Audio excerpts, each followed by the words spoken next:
Halo Bapak Ibu Guru hebat. Salam dan bahagia. Berikut adalah kolaborasi modul 2.1. Analisis kasus pembelajaran diferensiasi. Situasi SMK dari kami kelompok 3 yang beranggotakan Iwan, Ida, Rusmania. Berikut simulasi ceritanya. Pak Ceta adalah seorang guru mata pelajaran teknologi perkantoran di sebuah SMK. Ia akan melakukan pembelajaran tentang transaksi online untuk murid kelas X. Saat merencanakan pembelajaran, Pak Ceta membuat tujuan yang akan dilakukan, yaitu murid-murid dapat memahami ruang lingkup transaksi online dengan cermat dan kritis.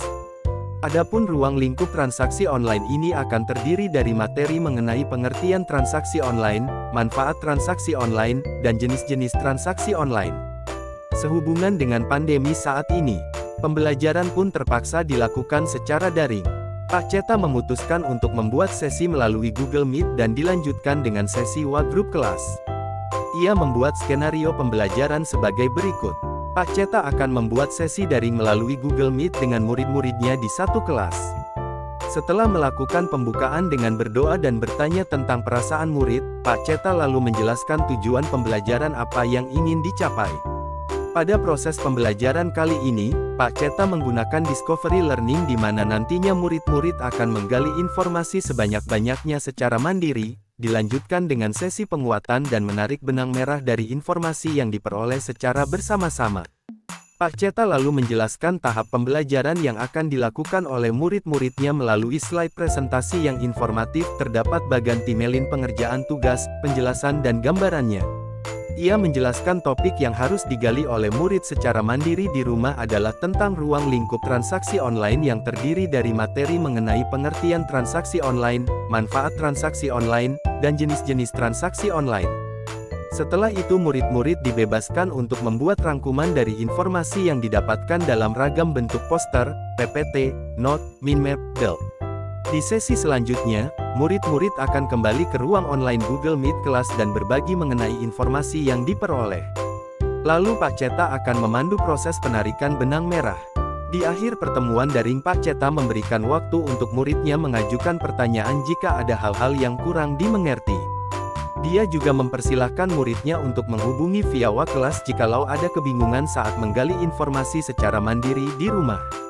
Tak lupa Pak Ceta pun memantau proses pekerjaan mandiri murid melalui pertanyaan singkat di grup WA dan mengingatkan para murid ketika menggali informasi tak lupa mencatat sumber informasinya.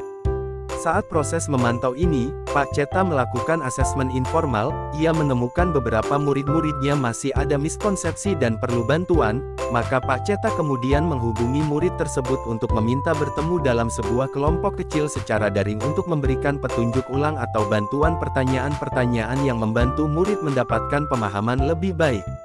Setelah selesai dengan tugas mandirinya, para murid kembali bertemu Pak Ceta di sesi pembelajaran daring untuk berdiskusi serta berbagi informasi melalui saring langsung dan kemudian menarik kesimpulan bersama-sama. Setelah itu Pak Ceta meminta murid untuk bekerja dalam kelompok berdiskusi dan saling menguatkan pemahaman serta membuat rangkuman pemahaman topik transaksi online secara berkelompok dalam ragam bentuk poster, PPT, note, mindmap, del. Kemudian ia juga memberikan rubrik penilaian agar para murid lebih mengoptimalkan penggambaran pemahamannya mengenai topik transaksi online. Pertanyaan pertama, apa kebutuhan belajar murid yang berusaha dipenuhi oleh guru tersebut? 1. Kesiapan belajar murid. 2. Minat murid. 3. Profil belajar murid. Pertanyaan nomor 2. Bagaimana cara guru tersebut menentukan kebutuhan belajar muridnya? Pak Ceta memenuhi kebutuhan belajar murid dengan melihat aspek kesiapan belajar murid menggunakan teknik scaffolding di mana menyediakan ruang diskusi kecil bagi murid yang masih kurang memahami pengertian-pengertian transaksi online, manfaat transaksi online dan jenis-jenis transaksi online.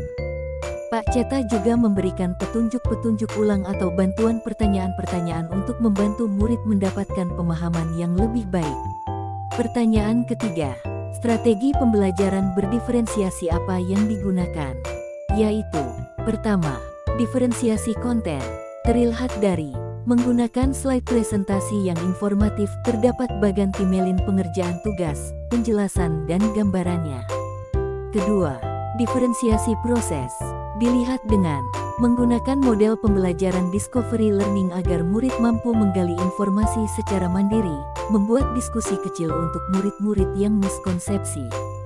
Ketiga, diferensiasi produk, terlihat dari membebaskan murid membuat rangkuman dari informasi yang didapat dalam bentuk poster, PPT, not, minmap, dan lain-lain. Pertanyaan keempat, bagaimana guru tersebut melakukan penilaian? Pertama, Pak Ceta melakukan pemantauan tugas melalui Wagroup dengan menggunakan asesmen informal dan juga Pak Ceta mengamati tingkah laku setiap anak sehingga menemukan beberapa anak yang miskonsepsi terhadap pembelajaran asesmen as learning. Selanjutnya, Pak Ceta juga memberikan rubrik penilaian agar para murid lebih mengoptimalkan penggambaran pemahaman mengenai topik pembelajaran assessment of learning. Sekian presentasi dari kelompok 3. Kami ucapkan terima kasih.